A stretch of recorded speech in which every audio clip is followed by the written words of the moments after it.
अस्सलामुअलैकुम दोस्तों, वजी स्टोरी टेलर के ऑफिशियल चैनल पे खुशमदीद।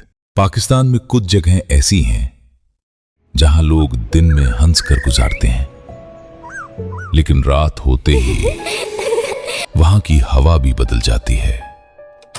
ये कहानी है लाहौर की। 14 नवंबर 2019 और एक हॉस्टल रूम की, रूम नंबर 306। मेरा नाम हमजा है। उस वक्त मैं पंजाब यूनिवर्सिटी न्यू कैंपस के बॉयज हॉस्टल में रहता था। सेमेस्टर एग्जाम्स चल रहे थे, हर तरफ स्ट्रेस, असाइनमेंट्स और स्लीपलेस नाइट्स। ऑनेस्टली उस वक्त मुझे गोस्ट्स और पैरानॉर्मल चीजों पर बिल्कुल यकीन नहीं था, लेकिन फिर रूम 306 में जो हुआ उसके बाद सब बदल गया। 14 नवंबर की रात थी। टाइम तकरीबन 2:13 AM।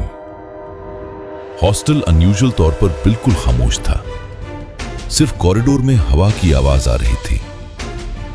मेरा रूममेट उस्मान लाइब्रेरी गया हुआ था और मैं रूम में अकेला असाइनमेंट कंप्लीट कर रहा था।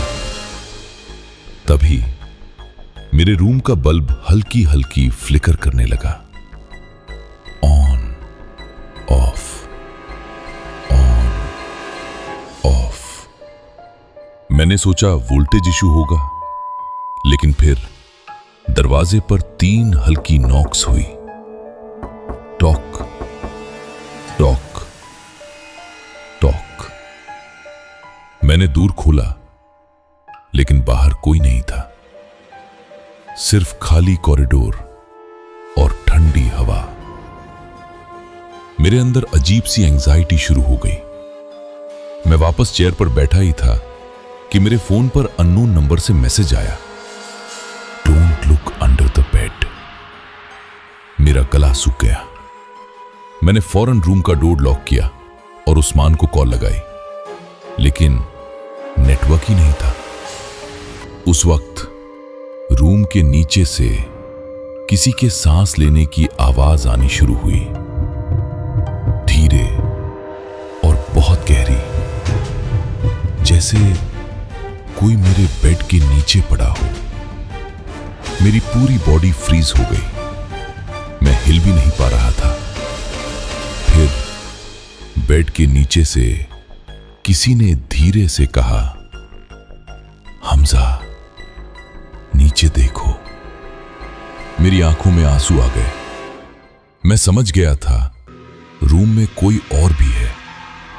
अचानक मेरे लैपटॉप की स्क्रीन खुद ऑन हुई और स्क्रीन पर सिर्फ एक लाइन लिखी थी, he is still under the bed. उस मोमेंट मेरे बेड के नीचे से जोर जोर से स्क्रैचिंग की आवाज आनी शुरू हो गई। खर खर, जैसे कोई नेल्स से फ्लोर को चीर रहा हो। मैं डर के मारे आयतुल कुर्सी पढ़ने लगा, लेकिन जितना मैं पढ़ता उतनी स्क्रैचिंग लाउड होती जा रही थी। फिर मेरे बिल्कुल कान के पास एक आवाज आई, मत पढ़ो।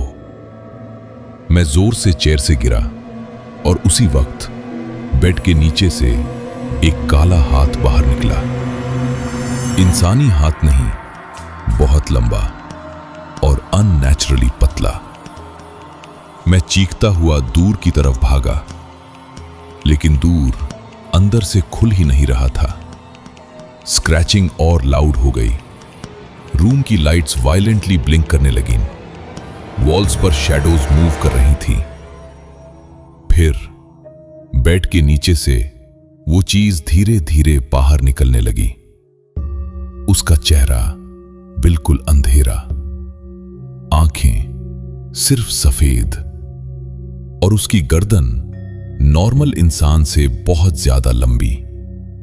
मुझे लगा मैं उस रात जिंदा नहीं बचूंगा। मैं जोर जोर से आयतुल कुर्सी पढ़ता रहा और अचानक रूम का दूर खुल गया। मैं बिना पीछे देखे कॉरिडोर में भागा, पूरे हॉस्टल में चीखता रहा।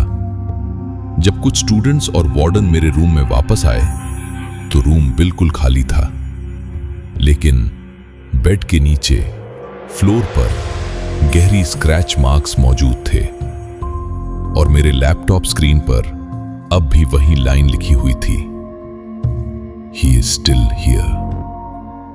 उस इंसिडेंट के बाद रूम 306 परमानेंटली बंद कर दिया गया और हॉस्टल के पुराने स्टूडेंट्स आज भी कहते हैं रात 2:13 AM पर वहां से स्क्रैचिंग की आवाज आती है।